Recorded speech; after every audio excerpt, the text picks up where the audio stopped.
You scroll for 5 minutes, and suddenly your life feels small. Someone your age is married, someone else launched a business, another is traveling the world, and you're here, wondering why you feel late to your own life. But here's the uncomfortable question. What if the feeling of being behind isn't about time at all? It doesn't just happen online. At family gatherings, someone asks what you're doing now. Your chest tightens. You give a vague answer.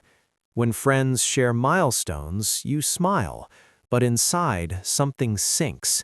You start measuring your mornings against someone else's highlight reel, your salary against their promotion, your relationship status against their wedding photos. And slowly, your identity shifts. You stop seeing yourself as in progress. You start seeing yourself as behind. This isn't just insecurity, it's social comparison theory in action. Psychologist Leon Festinger proposed that humans evaluate themselves by comparing to others. Your brain is wired to ask, where do I stand in the group? Because historically, status meant survival, belonging meant protection.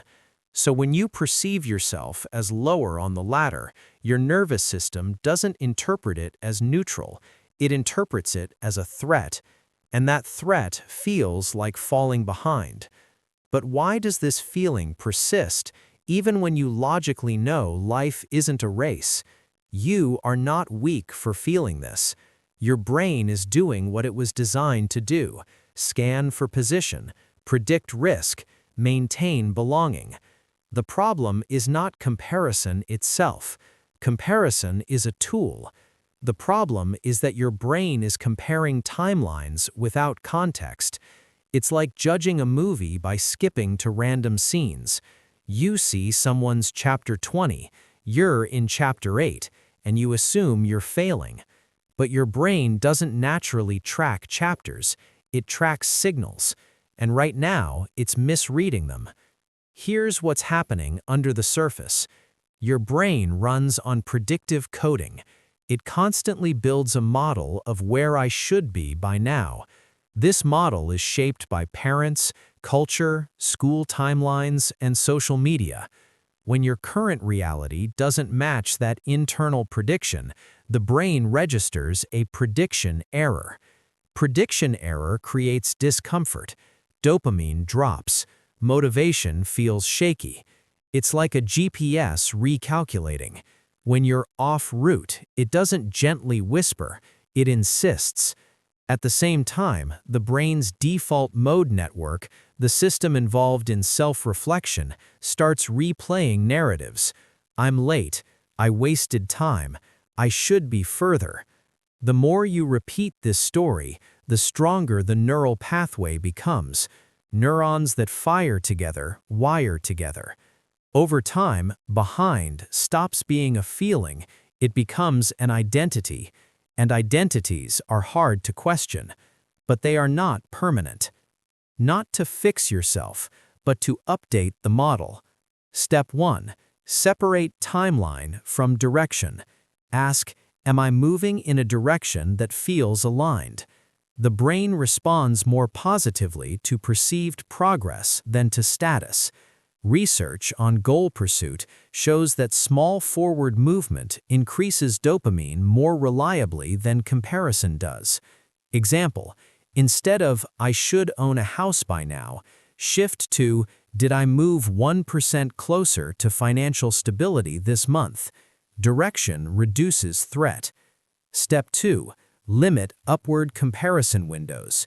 Your brain overestimates others' success when exposed repeatedly. This is availability bias. If you scroll for 30 minutes daily, your brain believes extraordinary achievement is the norm.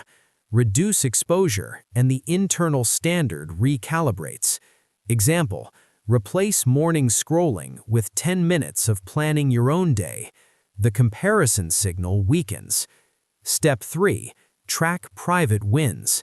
The brain encodes what it rehearses. If you never consciously register progress, it doesn't update your identity. Keep a simple log, 3 small things you handled this week. Not impressive, just real. This strengthens self-referential memory pathways. Step 4. Expand your time horizon. Humans naturally think in short-term bursts, but identity develops over decades. When you zoom out to a 10-year frame, the pressure softens. Example, instead of "I'm behind at 28, ask, who could I realistically become by 38 if I stay consistent? Your nervous system relaxes when the clock stretches. Here's the model to remember. You are not behind. You are mid-route. Your brain is a GPS, not a judge. When it says recalculating, it's not condemning you, it's adjusting. The discomfort you feel is a signal mismatch, not a life verdict. Some people peak early, some peak quietly, some peak multiple times. There is no universal clock, only perceived ones, and most of them were handed to you. Maybe the real work is not catching up to others, but updating the map you've been measuring yourself against.